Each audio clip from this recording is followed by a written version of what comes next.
Inside a quiet resort, Tim Bergling, better known as Avicii, sat in meditation. Friends said he'd been calmer lately, almost peaceful. He'd walked away from the relentless touring schedule that had nearly destroyed him. He'd even told people he was feeling better. But in the stillness of that evening, something shifted. Hours later, that room would fall silent for good. This is not the story of a star falling from grace. This is the story of a man who gave the world joy and the hidden cost he paid for it, right up until his final moments. What happened in that room? And why did no one see it coming? Before he was Avicii, the face of EDM's global explosion, he was Tim Bergling, a quiet kid from Stockholm who spent more time behind a computer than in front of a crowd. At just 16, armed with a pirated copy of FL Studio, he began experimenting with beats and posting remixes online. By his early 20s, his tracks were everywhere. Levels, Wake Me Up, Hey Brother. They weren't just hits, they were anthems. His sound wasn't confined to clubs. It was on the radio, in commercials, even in video games. He'd made electronic dance music mainstream, but behind the flashing lights, the numbers were staggering. Over 300 live shows in a single year. Airports, hotel rooms, and arenas blurred into a cycle that never stopped. To the world, he was unstoppable. To those close to him, it was obvious. His body and mind were paying the price. Tim was naturally introverted. Crowds didn't energize him, they drained him. Yet night after night, he stood in front of tens of thousands, forcing himself into the role of an entertainer when all he wanted was to create. The louder the cheers, the more he reached for ways to numb himself.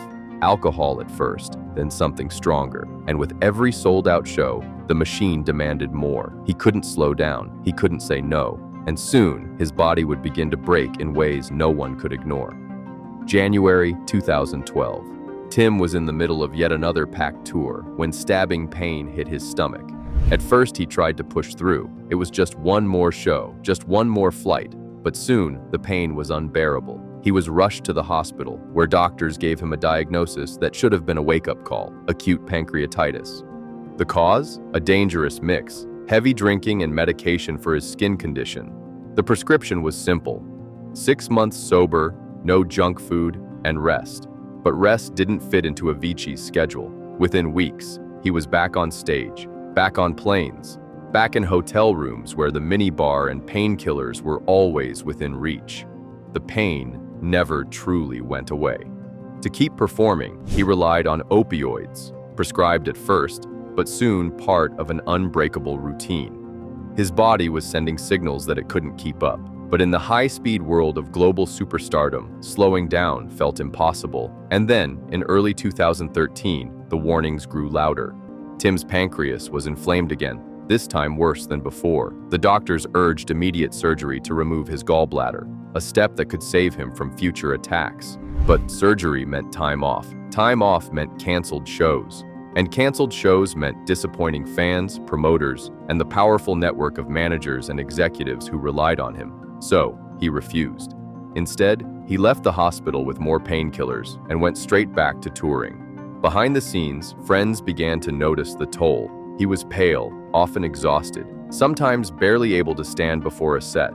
Yet the moment he stepped into the booth, the music masked everything. The audience saw the superstar. Only those closest to him saw the cost. It was a dangerous game, one that would catch up to him sooner than anyone expected. 2014. On tour in the US, Tim's body finally gave out.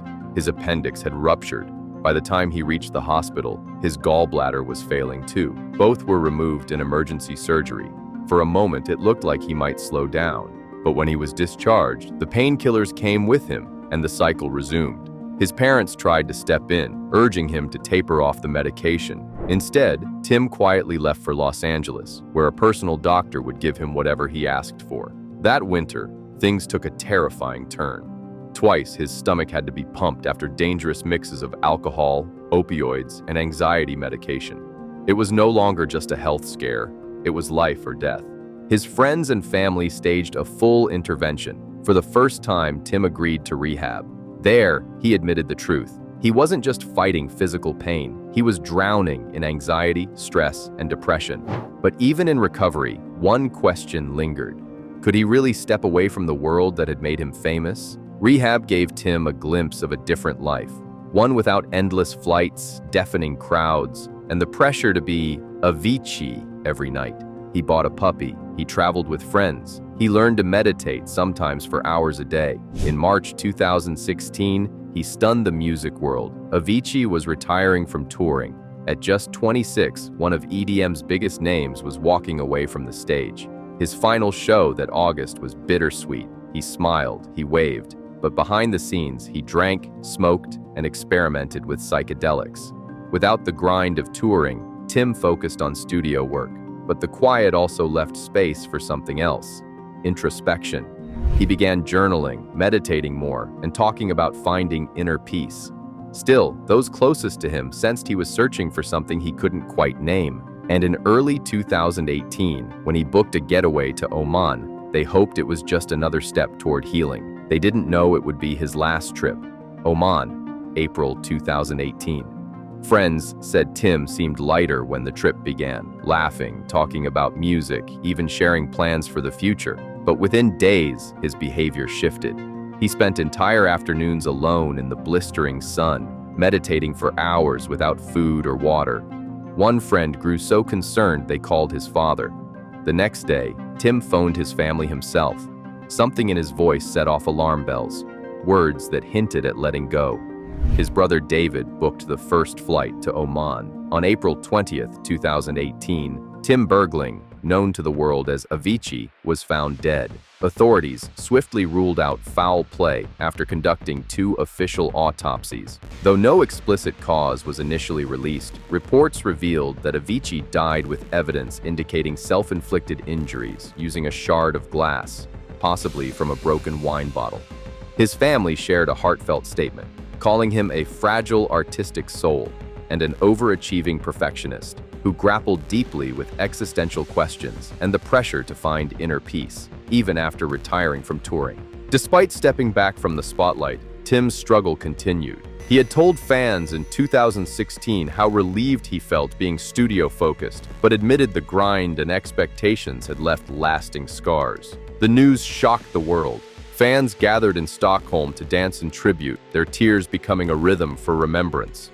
In the aftermath, Tim's family channeled grief into purpose, launching the Tim Bergling Foundation in 2019. The foundation later expanded its mission to include climate change, wildlife conservation, and more, honoring Tim's spirit and compassion.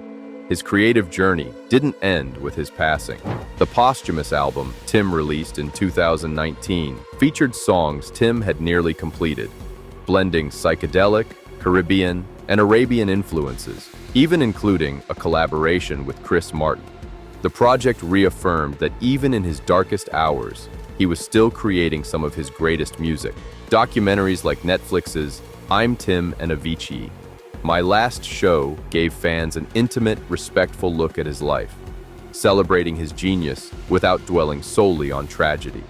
In the quiet that followed, one question defined his legacy: not how we lost him, but how we choose to remember him, and how we act to protect others in crisis. Avicii's story is one of brilliance, but also of a system that demanded more than any human could give. He gave the world anthems of hope, joy, and connection, music that could lift a stadium to its feet and make strangers feel like family. But behind the curtain, he fought battles few could see in an industry that rarely slows down for those in pain. Tim Bergling was not just a DJ, he was a son, a brother, a friend, and a visionary whose work will echo for decades. His passing is a reminder, urgent and unshakable, that success does not shield us from struggle. Tim's beats may have ended, but the impact he made, the joy he sparked, lives on every time we press play.